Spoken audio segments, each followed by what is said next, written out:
আঁকা বাঁকা পথ ধরে চলে যাচ্ছি নীলগিরির হিল পয়েন্টের উদ্দেশ্যে।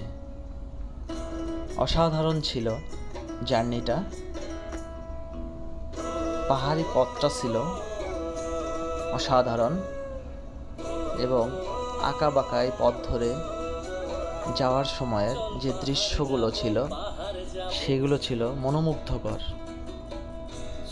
না গেলে এইটার অনুভূতিটাই বোঝা যাবে না।